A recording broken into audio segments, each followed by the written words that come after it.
Hello. Can a divine feminine rise without a divine masculine? This is a message for spiritual women without a spiritual man. My name's Jenny Luscombe, and I'm a facilitator of healing and a very passionate advocate for self-healing. So, can a divine feminine rise without a divine masculine? At this present time in history, men and women are on their way to rising together. A lot of people think that the patriarchy, having had power over women for so long, means that men have been the ones in power and the women have been the ones without power. This is incorrect. Men have never been in their true power, and neither have women. For a man to be in the activation of his true power, in his divine masculine energy, he would be expressing the following aspects: growth and transformation, intellect and material abundance, generosity and encouragement, clarity and fatherhood, the energy of the sun, focus and responsibility, strength and direction, movement and action. It is the embodiment of these aspects that is going to support the creation and the birth of the new ways of Earth, being brought in by the divine feminine. Most people feel that the feminist movement was mainly a good thing and that it has led to the rise of women reaching their potential. So this is only partly true. Yes, us women got the right to vote, and theoretically we're no longer regarded as property, but we still have a long way to go. The dark side of feminism is that women have become chronically independent, trying to do everything themselves, which doesn't work, and they've become defensive and brutish as a result of what was done to them by the ages of the patriarchy. Many have become full of hatred for men, fighting them, cancelling them, and wishing them out of existence. This is not true power, just as much as the patriarchy wasn't. So women's treatment of men since the feminist movement has made men really confused, really disempowered, and they've become weak and immature. So the majority of men don't want to be responsible actually for perpetuating a power over and a control of women. And they've suppressed their divine masculine aspects as a result of being raised by feminist mums. And they can feel the wounding by men in their mums, and they feel deeply responsible for it as a result of the men that have come before them.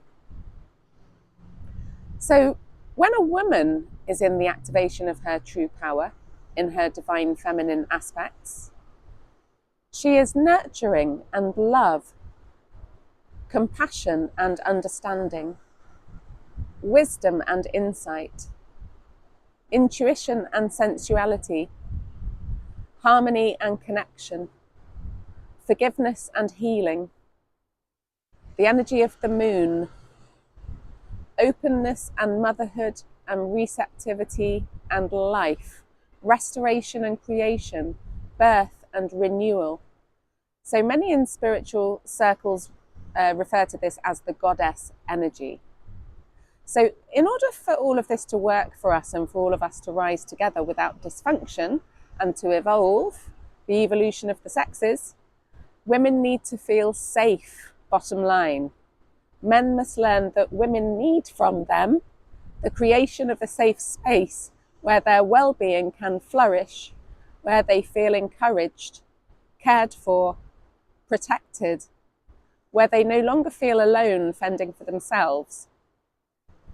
where they are enabled to come out of the unprotected vibration of needing to be in self-defense. Many call this solution-focused provision containment. Masculine containment creates for women a sense of ease and grace, security and softening, expansion and receptivity. This is how relationships can work. Containment is not in any way related to control or jealousy. It's actually the complete opposite. It has been the lack of containment in all of our lives that has caused us to fight each other and for relationships to be messy. The spiritual teacher Teal Swan is, in my opinion, the go-to person to speak about the highest potential qualities of both the divine feminine and the divine masculine. It's also important to say that whether we are male or female, we have both an inner masculine and an inner feminine. So the divine gender roles apply whether you are in a heterosexual relationship or a homosexual relationship. It is still how to make a relationship safe, and it is still how to make a relationship work. It's a massive win-win as opposed to I win, you lose. Having worked in education for a large proportion of my life, it's staggering to me that relationships aren't really addressed or prioritized in schools. Children are actually punished for not getting it right. Life is relationships.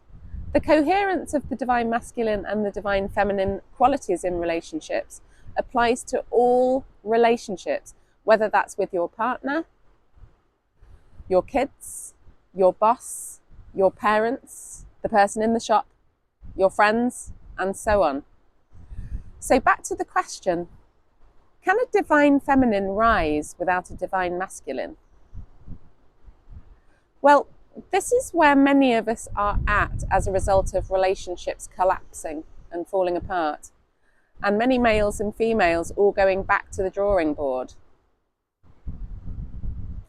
If we acknowledge the law of attraction and also the notions of being the change that we're looking for, and also that we actually attract what we are, consciously and subconsciously, then as divine feminines who wish to attract a divine masculine, we must look again at the list of the highest divine masculine attributes from before that we are looking for in a partner, and decide consciously to actually be more of that ourselves, i.e. more focused, more action-oriented, instigating more movement, more direction, more growth, and so on, in as many ways as we can in our own lives. Then putting forth this energy out into the universe through our actions can only lead to more experiences of divine masculine containment coming in your direction. And equally, for the men, to attract the divine feminine that they're looking for, they can decide consciously to be more of those aspects of the feminine in their lives. For example, being more open, more understanding, more harmonious, more forgiving, more receptive, more nurturing, and so on. Being the opposite experience, being the experience that we want, is how to attract and manifest the experience itself. This will get us everywhere. If you'd like to learn more about this or more about self-healing processes, I do therapy and teaching sessions enabling you to start the journey of healing anything yourself, anything physical, mental, or emotional. I cater for all incomes. Have a look at my website, which is underneath the video. Thank you for listening. Thank you for watching. If you've benefited from what you've heard here today, then please like the video, subscribe, and share if you want to do that. Lots of love and good luck with the rising of your potential.